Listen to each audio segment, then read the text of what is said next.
Morning friend, exam study में आपका स्वागत है। हम लोग आज देखते हैं एड्यूटेरिया 5000 प्लस का प्रैक्टिस सेट नंबर 3। इसका सभी क्वेश्चन को हम लोग सॉल्यूशन करते हैं और आप लोग भी याद कीजिए। तो पहला क्वेश्चन में हम लोग आते हैं। पहला क्वेश्चन है, निम्नलिखित में से कौन सा सहायक संधि की विशेषता नहीं है पूछ रहा है। दोस्तों ध्यान से देखिएगा। देशी रियासतों को एक ब्रिटिश रेजिमेंट रखना होता है, ये पहला ऑप्शन है। बी नंबर ऑप्शन में है, देशी रियासतों की आंतरिक शासन कंपनी के अधीन होती है। सी में है, देशी रियासतों को विदेश नीति कंपनी के अधीन होगी। डी में है, कंपनी की सेना का खर्च रियासत उठाएगी। तो इसका सही आंसर हो जाएगा दोस्तों ऑप्शन बी, देशी रियासतों की आंतरिक शासन कंपनी के अधीन होगी। तो ये 2 नंबर में आते हैं। हम लोग देखते हैं, निम्नलिखित में से किस समाचार पत्र पर वर्नाकुलर प्रेस एक्ट के तहत कार्रवाई की गई।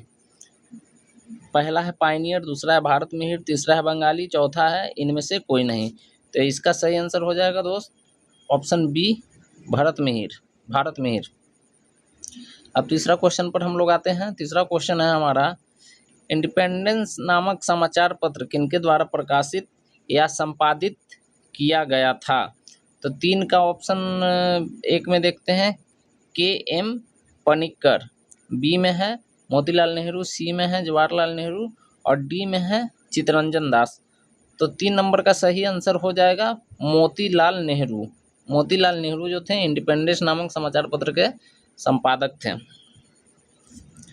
अब चौथा क्वेश्चन में हम लोग चलते हैं। चौथा क्वेश्चन है, बाल हत्या प्रथा किस प्रेसिडेंसी में सबसे अधिक थी।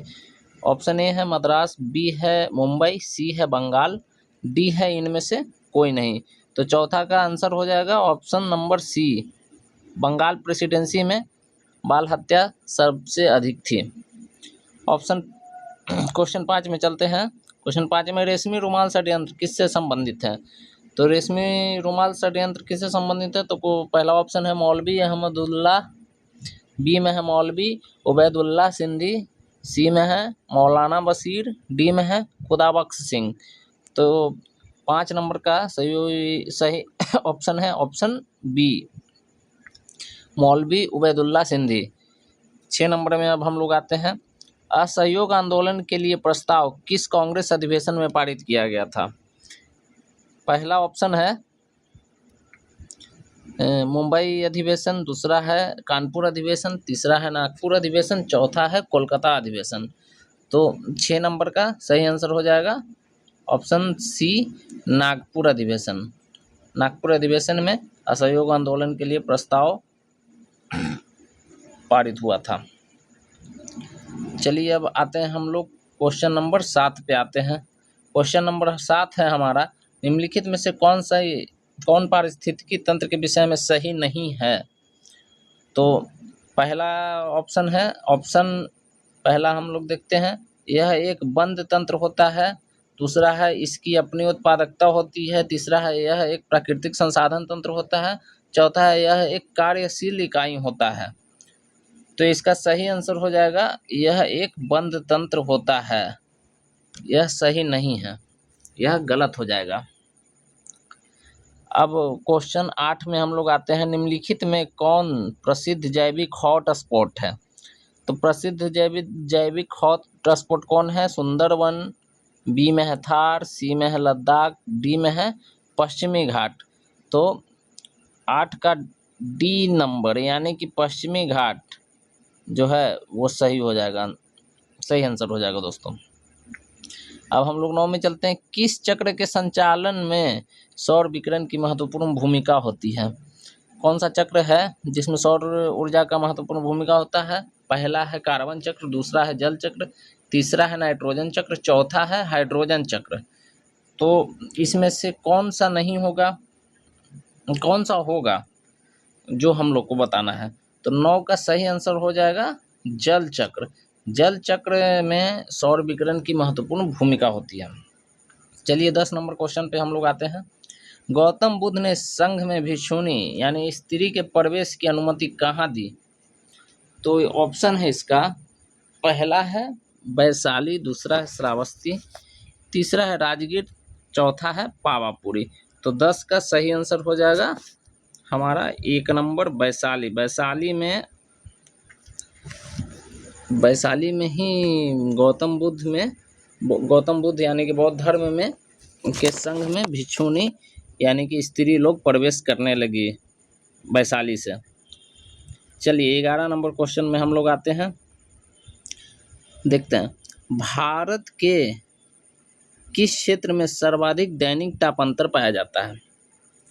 ऑप्शन है पहला पूर्वी घाट, दूसरा है अंडमान द्वीप, तीसरा है मरुस्थलीय क्षेत्र, चौथा है लद्दाख। तो 11 नंबर में उनका सही आंसर हो जाएगा मरुस्थलीय क्षेत्र। देखिए मरुस्थलीय क्षेत्र इसलिए होता है, दैनिक ताप अंतर होने का कारण क्या होता है कि मरुस्थलीय क्षेत्र में जितना जल्दी गर्मी, जैसे बालू जितना जल्दी गर्म होता है उतना जल्दी ही ठंड हो जाता है, इसलिए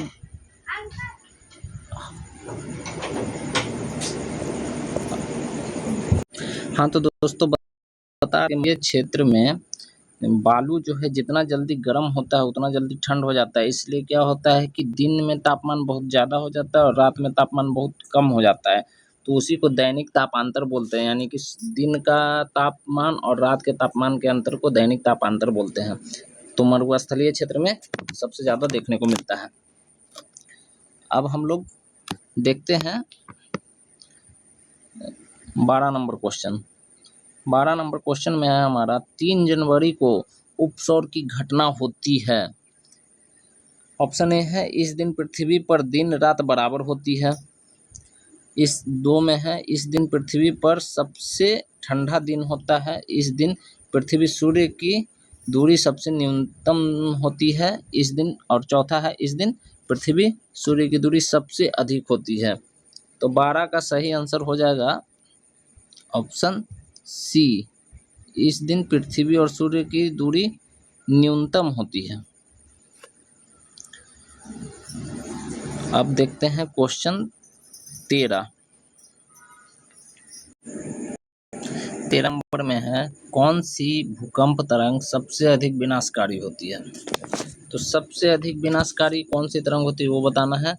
ए है प्राइमरी तरंग जिसे पी तरंग बोलते हैं। एस तरंग यानी कि सेकेंडरी तरंग बी ऑप्शन में है।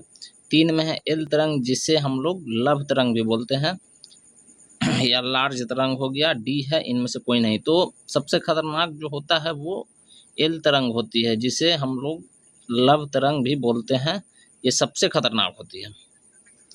अब 14 नंबर क्वेश्चन में हम लोग देखते हैं निम्नलिखित में कौन सुमेलित है। तो कौन सा सुमेलित है देखते हैं 14 नंबर में। जो रेड क्लिफ रेखा है ये गलत है। पहला ऑप्शन जो है ये पहला ऑप्शन ये गलत है। रेड क्लिफ रेखा भारत और पाकिस्तान के बीच है दोस्तों, लिख लीजिएगा इंडिया और पाकिस्तान।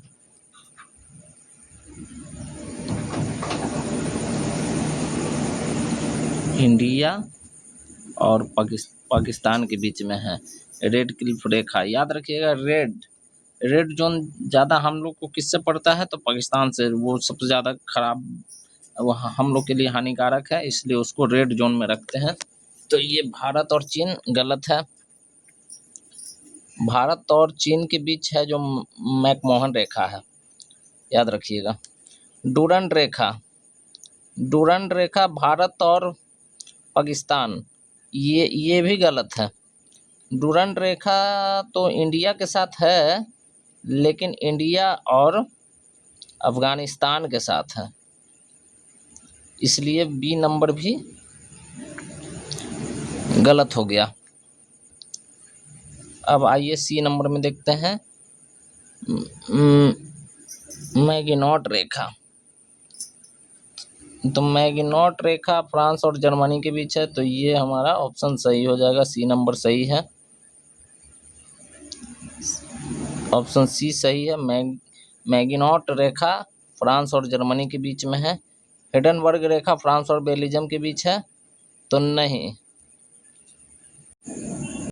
हिडनबर्ग है वो जर्मनी और पोलैंड के बीच है, पोलैंड के बीच। तो हिंडनबर्ग हो गया जो जर्मनी और पोलैंड के बीच है। तो इसमें सही आंसर हो जाएगा हमारा ऑप्शन सी, मैकनी-नॉट रेखा फ्रांस और जर्मनी के बीच है। चलिए नेक्स्ट क्वेश्चन में हम लोग आते हैं। क्वेश्चन है, निम्नलिखित में 15 नंबर, निम्नलिखित में कौन सी पर्वत श्रृंखला सबसे लंबी है? पहला हिमालय, दूसरा है रॉकी, तीसरा है आल्प्स, चौथा है एंडीज पर्वत। तो 15 का सही आंसर हो जाएगा एंडीज पर्वत। एंडीज पर्वत जो है वो है जाकर साउथ साउथ साउथ अमेरिका में। एंडीज पर्वत जो है वो साउथ अमेरिका महादेश में है। चलिए 16 नंबर क्वेश्चन देखते हैं। किस अधिनियम द्वारा केंद्रीय बजट को राज्य के बजट से अलग कर दिया गया? पहला ऑप्शन है 1909 के अधिनियम के द्वारा, बी में है भारत शासन अधिनियम 1919 के द्वारा, सी में है भारत शासन अधिनियम 1935 के द्वारा, और डी है इनमें से कोई नहीं। तो इसका सही आंसर हो जाएगा ऑप्शन बी, भारत शासन अधिनियम 1919 द्वारा। 17 नंबर क्वेश्चन में हम लोग अब आते हैं। 17 नंबर में हम लोग देखते हैं, निम्नलिखित में किस योजना के आधार पर संविधान सभा का गठन किया गया? यानी कि किस योजना के तहत संविधान सभा का गठन हुआ? पहला है कैबिनेट मिशन योजना, दूसरा है क्रिप्स मिशन, तीसरा है ली का मिशन, चौथा है हंटर मिशन। तो 17 का सही आंसर हो जाएगा ऑप्शन ए, कैबिनेट मिशन योजना के तहत संविधान सभा का गठन किया गया। चलिए अब 18 नंबर क्वेश्चन में हम लोग आते हैं। 18 में देखते हैं, अंतरिम सरकार के गठन की घोषणा कब की गई? पहला ऑप्शन है 22 अगस्त 1946, दूसरा है 24 अगस्त 1946, तीसरा है 15 अगस्त 1946 और चौथा है 7 जुलाई 1946। तो इसका सही आंसर हो जाएगा हमारा ऑप्शन बी, 24 अगस्त 1946। इस 24 अगस्त 1946 को अंतरिम सरकार के गठन की घोषणा किया गया। 19 नंबर क्वेश्चन में हम लोग आते हैं। देखते हैं कि निम्नलिखित में कौन सा कथन सही है, कौन सा कथन सही है और कौन कौन गलत है वो बताना है। तो पहला कथन हम पढ़ते हैं, जब राज्य में राष्ट्रपति शासन लागू हो तो संसद को संबंधित राज्य के लिए राज्य सूची पर कानून बनाने की शक्ति प्राप्त होती है। ये पहला कथन है। दूसरा कथन है, राष्ट्रपति शासन के उपरांत भी संसद द्वारा बनाया गया कानून प्रभावी रहता है। तो इसमें हम लोग को देखना है कि केवल एक सही है, केवल दो सही है, एक और दो दोनों सही है, या न तो एक सही है और न ही दो सही है। तो इसका सही आंसर हो जाएगा ऑप्शन नंबर सी, एक और दो दोनों सही है। तो चलिए अब हम लोग चलते हैं क्वेश्चन नंबर 20 की ओर। क्वेश्चन नंबर 20 हमारा कह रहा है, अनुच्छेद 54 का संबंध निम्नलिखित में से किससे है? पहला है राष्ट्रपति के निर्वाचन से, दूसरा है राष्ट्रपति के पदावधि से, तीसरा है उपराष्ट्रपति के निर्वाचन की रीति से, चौथा है राष्ट्रपति के शपथ से। तो हम लोग जानते हैं कि राष्ट्रपति का जिसका राष्ट्रपति के बारे में जितना अनुच्छेद है वो 52 से लेकर 61 तक है, और 54 में हम लोग का सही आंसर हो जाएगा राष्ट्रपति के निर्वाचन से। ऑप्शन ए हो जाएगा, राष्ट्रपति के निर्वाचन से अनुच्छेद 54 होता है। दोस्तों राष्ट्रपति का जो जितना भी अनुच्छेद है उसको याद करने का एक ट्रिक है, बीच बीच में किसी में आपको ट्रिक बताते चलूँगा। सब में ट्रिक जरूरी नहीं होता है, लेकिन राष्ट्रपति से बहुत क्वेश्चन आता है, इसलिए इसका होता है पकानी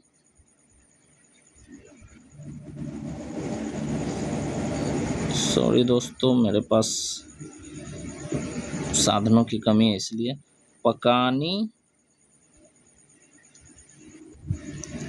कोका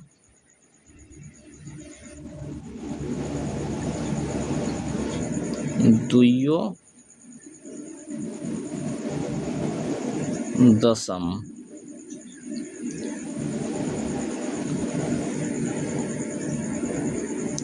पकानी कोका 2 दशम। प से राष्ट्रपति का पद हो गया। का से हो गया राष्ट्रपति कार्यपालिका का हेड होता है।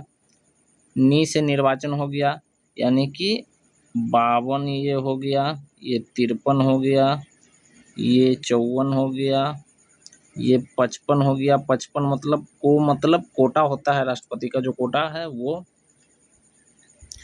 56 हो गया। राष्ट्रपति का कार्य 57। दू से हो गया दोबारा बन सकता है राष्ट्रपति, 57 हो गया। यो से योग्यता हो गया, 58 हो गया। 10 से दशाएं हो गया, राष्ट्रपति की दशाएं हो गया, ये हो गया तुम्हारा 59 में।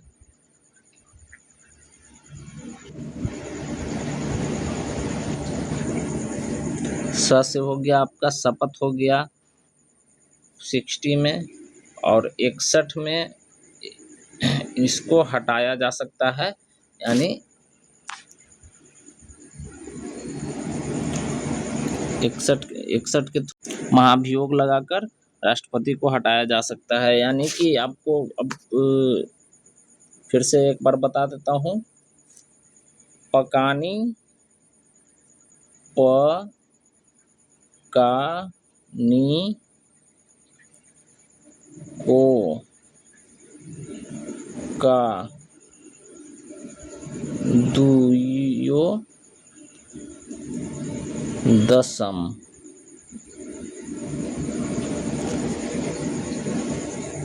प से हो गया राष्ट्रपति पद का चर्चा। का से कार्यपालिका का हेड। नी से हो गया निर्वाचन। को से हो गया कोटा। का से हो गया कार्य। दू से हो गया दोबारा बन सकता है, यो से योग्यता। द से उसकी दशाएं जो होता है। स से हो गया शपथ। म से हो गया है उसको महाभियोग लगा के हटाया जा सकता है। 51, 52, 53, 54, 55, 56, 57, 58, 52, 53, ये 52, 53, 54, 55, 56, 57, 58, 59, 60, 61, इतना में राष्ट्रपति आपका खत्म हो जाता है। तो ये राष्ट्रपति का ट्रिक है, आपको जिस तरह से याद करना होगा कर लीजिएगा। अगर ट्रिक नहीं समझ में आए सही से तो कोई बात नहीं, आप लोग अपने तरीके से याद कीजिएगा। तो हमारा क्वेश्चन जो था कि 54 में क्या था, तो हम लोग देखते हैं प का नी को, इतना ही में आ जाएगा। 52, 53, 54, 54 में है नी यानी निर्वाचन, तो हमारा यहाँ देखिए निर्वाचन आ रहा है, तो निर्वाचन हो गया। तो चलिए अब नेक्स्ट क्वेश्चन की ओर बढ़ते हैं। नेक्स्ट क्वेश्चन है निम्न कथनों में कौन सा गलत है वो बताना है। पहला में है राज्य लोक सेवा आयोग के सदस्य व अध्यक्ष की नियुक्ति राज्यपाल द्वारा की जाती है। बी में है राज्य लोक सेवा आयोग के अध्यक्ष या सदस्य कार्यकाल के बाद को पुनः नियुक्त नहीं किया जा सकता है। राज्य लोक सेवा आयोग के अध्यक्ष या सदस्यों के वेतन भत्ता राज्य संचित निधि से दिया जाता है, जबकि पेंशन भारत से संचित निधि से दिया जाता है। चौथा है राज्य लोक सेवा आयोग के सदस्य व अध्यक्ष उसके पद से हटाने की शक्ति राज्यपाल के पास नहीं है। तो 21 में बता रहा है कि जो गलत है हमको उसको चुनना है, तो ऑप्शन सी गलत है। ऑप्शन सी में राज्य लोक सेवा आयोग के अध्यक्ष या सदस्यों के वेतन भत्ता राज्य संचित निधि से दिया जाता है, जबकि पेंशन भारत से संचित निधि से दिया जाता है। ये हमारा क्वेश्चन ऑप्शन गलत है, तो ऑप्शन सी हो जाएगा। चलिए 22 नंबर क्वेश्चन में हम लोग आते हैं, देखते हैं। वित्त आयोग के संबंध में निम्न कथनों पर विचार कीजिए। वित्त आयोग में पहला है वित्त आयोग में एक अध्यक्ष पद व 2 सदस्य होते हैं। इनका कार्यकाल राष्ट्रपति के आदेश के तहत तय होता है। 3 में इनकी पुनर्नियुक्ति नहीं होती है। तो इनमें से देखना है कि केवल एक और 3, केवल 1 और 2, केवल 1, 2 और 3 तीनों होगा।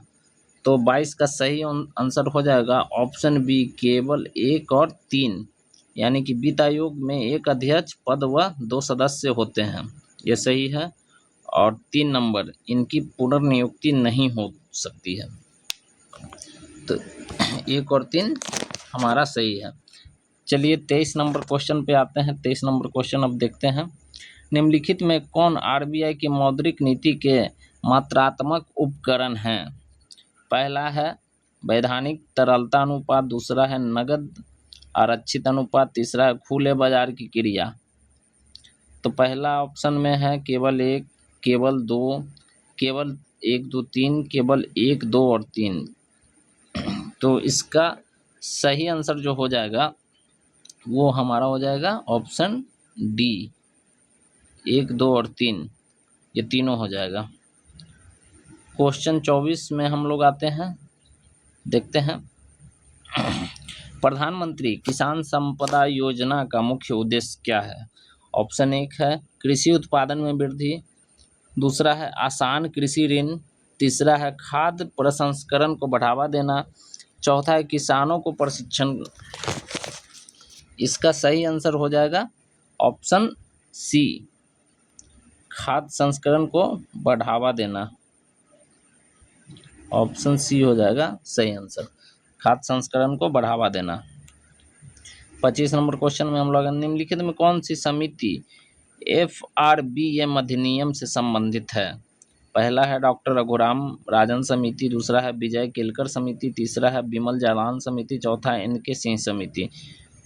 तो 25 नंबर का सही आंसर हो जाएगा हमारा ऑप्शन डी, NK सिंह समिति। NK सिंह समिति जो हो जाएगा ये हमारा सही आंसर हो जाएगा। 26 नंबर क्वेश्चन में आते हैं। निम्नलिखित में से कौन सा संसाधन न्यूनतम समर्थक मूल्य, यानी जिसको हम लोग बोलते हैं MSP, मिनिमम सेलिंग प्राइस, के बारे में भारत सरकार को सिफारिश करता है? पहला है नीति आयोग, दूसरा है नाबार्ड, तीसरा है कृषि लागत एवं मूल्य आयोग, चौथा है भारतीय कृषि अनुसंधान परिषद। तो 26 का हमारा सही आंसर हो जाएगा ऑप्शन सी, कृषि लागत एवं मूल्य आयोग। क्वेश्चन 27 में हम लोग देखते हैं सीता अध्यक्ष का संबंध किससे है?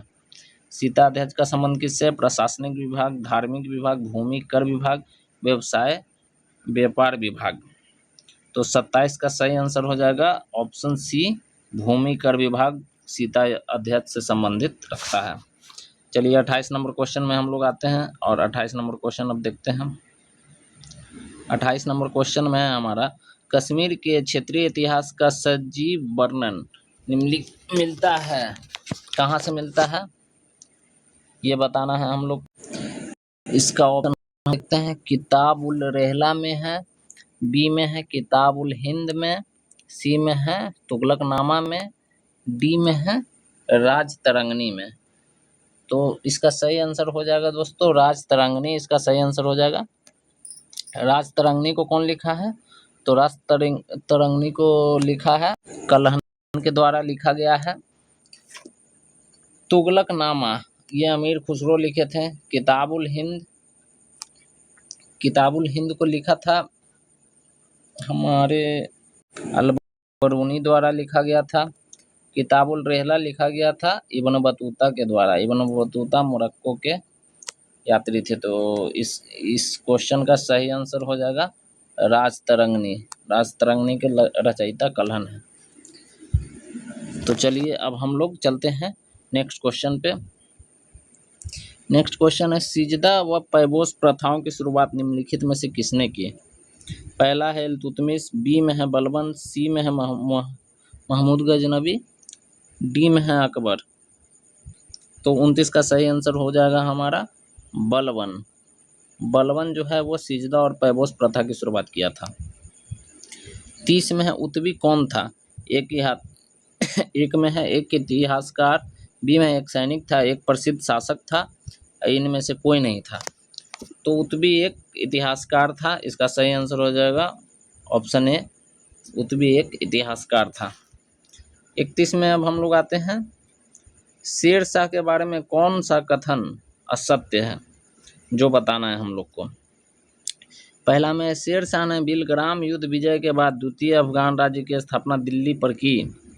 बी में है शेर खान ने उपज का 1/3 भाग कर के रूप में निर्धारित किया। सी में है शेर शाह का मकबरा दिल्ली में है।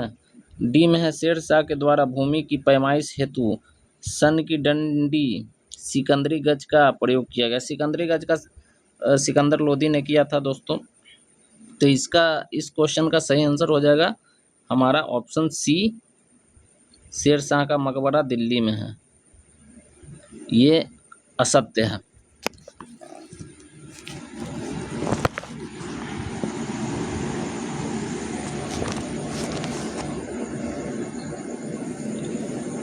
सिकंदरी गज जो बोला वो सिकंदर लोदी ने सबसे पहले स्टार्ट किया था। अब हम लोग देखते हैं नेक्स्ट क्वेश्चन, शेर शाह का मकबरा कहाँ है? तो शेर शाह का मकबरा है ये सासाराम में।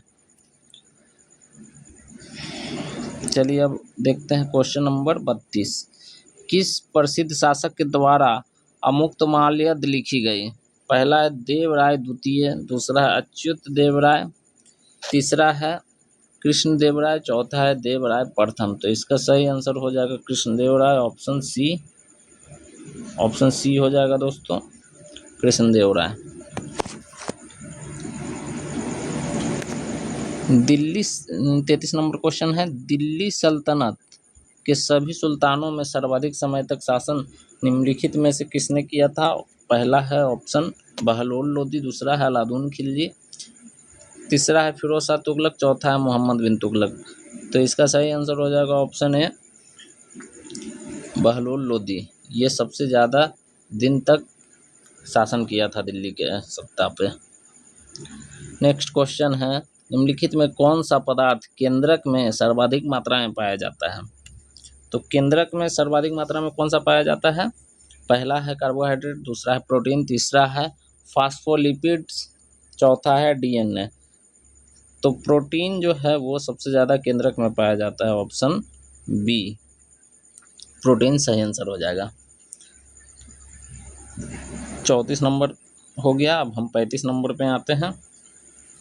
प्रकाश संश्लेषण की प्रकाशिस अभिक्रियाएं क्लोरोप्लास्ट में कहाँ संपन्न होती है? 35 का ऑप्शन है ए ग्रेना, दूसरा अस्टोमा, तीसरा है क्रोमोप्लास्ट, डी है ल्यूकोप्लास्ट। तो 35 का सही आंसर हो जाएगा ऑप्शन ए, ग्रेना में प्रकाश संश्लेषण प्रकाशित होती है, ऑप्शन ए इसका सही आंसर है।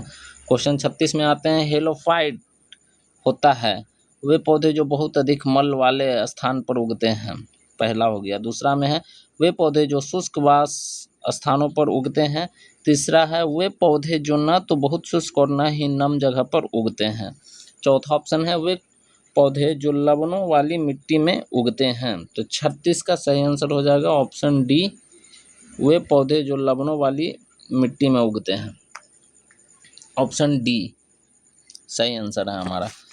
37 क्वेश्चन देखते हैं, 37 नंबर, निम्नलिखित में कौन सा टेस्ट एड्स के लिए किया जाता है? पहला है पीसीआर, दूसरा है रीपा, तीसरा है CD4, चौथा है एलिसा। तो केवल एक, 3 और 2, केवल 1 और 4, केवल 1, 3 और 4। तो इसका सही आंसर हो जाएगा हमारा 1 पीसीआर, 3 CD4 और 4 है एलिसा। ये तीनों टेस्ट जो है HIV एड्स के लिए किया जाता है। इसका सही आंसर है ऑप्शन 4। 38 नंबर क्वेश्चन में हम लोग आते हैं, निम्नलिखित में कौन सा रुधिर वर्ग में रुधिर प्लाज्मा में कोई एंटीबॉडी नहीं होता है? तो इसका ऑप्शन एक ए में है ए, बी में है बी, सी में है ए बी और डी में है ओ। तो 38 नंबर का सही ऑप्शन हो जाएगा ऑप्शन सी, ए बी। इसमें रुधिर वर्ग में प्लाज्मा जो होता है उसमें एंटीबॉडी नहीं होता है। चलिए 39 क्वेश्चन में अब हम लोग चलते हैं। 39 में है ट्रिपल वैक्सीन DPT में कौन सा एक नहीं होता है? तो DPT में कौन सा एक नहीं होता है? डी से डिप्थेरिया होता है, पी से प्रोटियोसिस होता है, टी से टेटनस होता है। तो ये तीनों होता है, ये पीलिया नहीं होता है। पीलिया हमारा ऑप्शन बी है जो गलत है, तो बी को हम लोग सही कर देंगे। ये तीनों होता है। 40 में अब आते हैं। अल्फा कण का द्रव्यमान हीलियम के एक अणु के बराबर होता है। इसके आवेश किसके बराबर होता है? 2 न्यूट्रॉन के बराबर ए में है, बी में है 2 इलेक्ट्रॉन के बराबर, सी में है 2 प्रोटॉन के बराबर, डी में है 2 पॉजिट्रॉन के बराबर। तो 40 का सही आंसर हो जाएगा ऑप्शन सी, 2 प्रोटॉन के बराबर जो है अल्फा कण का द्रव्यमान हीलियम के एक अणु के बराबर होता है। 41 नंबर क्वेश्चन में हम लोग देखते हैं न्यूटन के किस गतिकी नियम के से बल का व्यंजन प्राप्त होता है? पहला है प्रथम गतिकी नियम, बी में है द्वितीय गतिकी नियम, सी में है तृतीय गतिकी नियम, 4 में है इनमें से कोई नहीं। तो 41 का बी द्वितीय गतिकी नियम हो जाएगा, ये हमारा सही हो जाएगा। 42 नंबर क्वेश्चन में हम लोग देखते हैं सिलिकॉन, जर्मेनियम, कार्बन आदि पदार्थों की प्रतिरोधकता ताप बढ़ने पर क्या होती है? बढ़ती है, घटती है, पहले बढ़ती है फिर घटती है, इनमें से कोई नहीं। तो इसका सही आंसर हो जाएगा हमारा ऑप्शन बी, हमेशा घटती है। क्वेश्चन नंबर 43 में हम लोग आते हैं।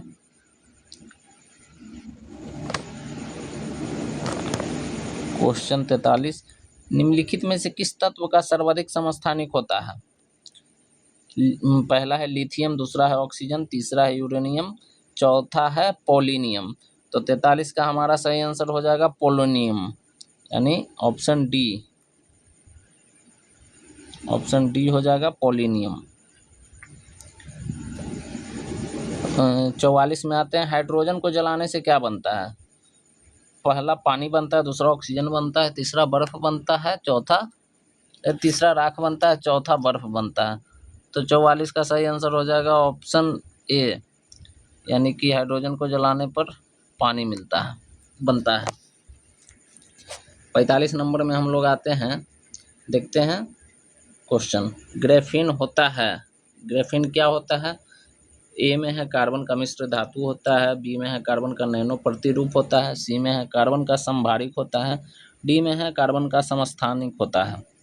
तो 45 का सही आंसर है ऑप्शन बी, कार्बन का नैनो प्रतिरूप होता है।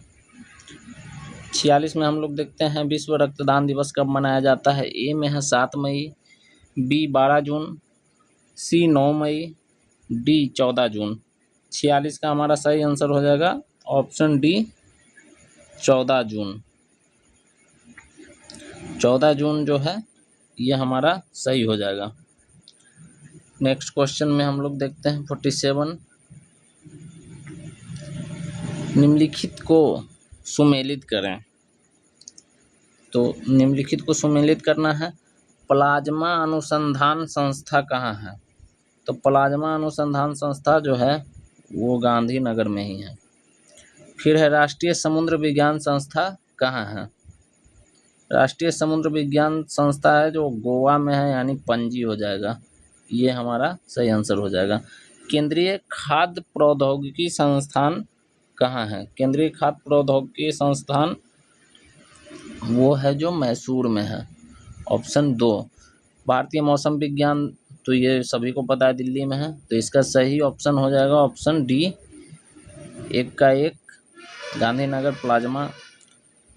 राष्ट्रीय समुद्र विज्ञान हो जाएगा पणजी, समुद्र से संबंधित है तो पणजी समुद्र से सटा हुआ है। केंद्रीय खाद्य प्रौद्योगिकी हो गया मैसूर, और भारतीय मौसम विज्ञान का हो गया दिल्ली। चलिए 48 नंबर क्वेश्चन में चलते हैं हम लोग। पंचतंत्र का संबंध किस धर्म से है?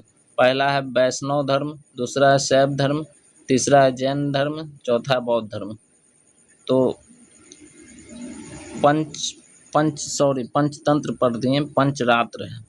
पंचरात्र का संबंध हो जाता है हमारा वैष्णव धर्म से, ऑप्शन ए इसका सही आंसर हो जाएगा।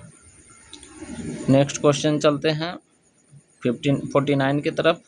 इसमें देखते हैं एक एकमात्र भारतीय है जिसे रसायन के क्षेत्र में नोबेल पुरस्कार प्रदान किया गया? वेंकटेन रमन रामकृष्णन को, सुब्रमण्यम चंद्रशेखर को, B.S. नायपाल को, हरगोविंद खुराना को। तो 49 का सही आंसर हो जाएगा दोस्तों ए, वेंकटेन रमन रामकृष्णन को, जो पहले व्यक्ति हैं भारत में जिनको रसायन में नोबेल पुरस्कार मिला, वेंकटेन रमन रामकृष्णन को मिला। लास्ट क्वेश्चन है हमारा, भारतीय नौसेना की पहली महिला पायलट लेफ्टिनेंट शिवांगी स्वरूप बनी, वो किस राज्य की रहने वाली थी? तो इसका सही आंसर हो जाएगा दोस्तों, डायरेक्ट आंसर ही बता देता हूँ, ये अपने बिहार की रहने वाली हैं, तो ये बिहार हो जाएगा। दोस्तों आपको 50 क्वेश्चन तो कंप्लीट हो गए हैं, लेकिन इसमें जो स्मरणीय तथ्य हैं उसको भी हम लोग देख लेते हैं। ऋग्वेद सबसे प्राचीन वेद जो है वो ऋग्वेद है। इस वेद में ऋचाओं को पढ़ने वालों को होत्री बोला जाने लगा। इस वेद के तीसरे मंडल में गायत्री मंत्र का उल्लेख है। इस वेद के 9वें मंडल में सोम देवता का उल्लेख है। इस वेद में 10वें मंडल में 4 वर्ण हैं, ब्राह्मण, शूद्र, क्षत्रिय और वैश्य। सीरियल से पढ़ते हैं तो ब्राह्मण, क्षत्रिय, वैश्य और शूद्र। चौथा नेक्स्ट में है, इस वेद में इंद्र के लिए 250 एवं अग्नि के लिए 200 ऋचाएँ हैं, ऋचाओं का वर्णन किया गया है। गोत्र शब्द का सर्वप्रथम उल्लेख इसी वेद से किया जाता है, जो आज भी हम लोग मानते हैं गोत्र। इस वेद में गाय के लिए अघन्य शब्द का प्रयोग किया गया है। अगला वेद है यजुर्वेद। 4 वेद है, ऋग्वेद, यजुर्वेद, सामवेद, अथर्ववेद। दूसरा वेद है यजुर्वेद। इसके ऋचाओं को पढ़ने वाले को अथर्वयु बोला जाता है। यज्ञों के नियम एवं विधि विधानों का संकलन मिलता है इसी वेद से। यजुर्वेद, यजुर यानी यज्ञ से संबंधित रहेगा तो यजुर्वेद, यज्ञ से संबंधित है तो यजुर्वेद। इस वेद में बलिदान विधि का उल्लेख है। यज्ञ में बलिदान वगैरह तो पड़ता ही है, इसलिए बलिदान विधि का वेद हो गया यजुर्वेद। यजुर्वेद गद और पद दोनों का वेद है, याद रखिएगा। सामवेद, सामवेद मतलब सा से संगीत होता है, तो संगीत का वर्णन मिलता है इसी वेद से। इसको पढ़ने वाले को धात्री बोलते हैं। इस वेद में इस वेद को संगीत का जनक कहा जाता है। अब आ जाइए हम लोग अथर्ववेद में। तो अथर्ववेद में है, इस वेद में सर्वप्रथम औषधि का प्रयोग किया गया, यानी दवाई वगैरह का उपयोग जो हुआ अथर्ववेद के अनुसार ही हुआ। इसमें सभा एवं समिति को प्रजापति की पुत्रियां कहा जाता है। अब देखते हैं वेदों की संख्या 4। इसको याद करने का एक तरीका है, वेदों की संख्या 4 है। वेदांग पूछेगा तो 4 का आधा उसमें ऐड कर देंगे यानी 6। और पुराण की संख्या बोला जाता है तो इसको डबल पहले कर देंगे, 6 को डबल करके फिर उसके आधा को इसमें जोड़ देंगे, सॉरी इसको ट्रिपल कर देंगे, 6 को ट्रिपल कर देंगे, छौतिया 18 पुराण है और 108 हमारा उपनिषद है। दोस्तों ये पूरा बुक मैं पढ़ के ख़त्म कर दिया हूँ, इसलिए जहाँ तहाँ टिक भी लगा हुआ है, तो जो याद है उसी से मैं बताता हूँ। कभी कभी हो सके कि एक आध क्वेश्चन इधर उधर रॉन्ग भी हो सकता है, तो उसको आप लोग बता दिया कीजिएगा। मैं नया ही अभी चैनल पे इस किताब को पढ़ा रहा हूँ, इसलिए गलती हो तो मुझे माफ़ कीजिएगा, और कैसा लगा वीडियो ये बताइएगा, और अगर कुछ गलत लग रहा हो तो उसको मैं सुधार करूँगा, धीरे धीरे सुधार हो जाएगा। तब तक आप अपने दोस्तों को भी ये चैप्टर को शेयर कर दीजिए। कल मैं फिर से आऊँगा लेकर 5000 का 4 नंबर सेट। आज 3 हुआ है, कल 4 नंबर सेट लेकर आऊँगा। 1 और 2 को इसलिए नहीं पढ़ाया दोस्तों कि उसमें पेन से बहुत ज़्यादा लिखा हुआ है, पूरा भर दिया हूँ। उसके बाद मैं पेंसिल का यूज किया हूँ, जिसको मिटाकर अभी आप लोग को पढ़ाया हूँ, इसलिए आप लोग बताइएगा कि कैसा लगा। ठीक है, धन्यवाद। अपना ख्याल रखिए और पढ़ाई में मन लगाइए। धन्यवाद।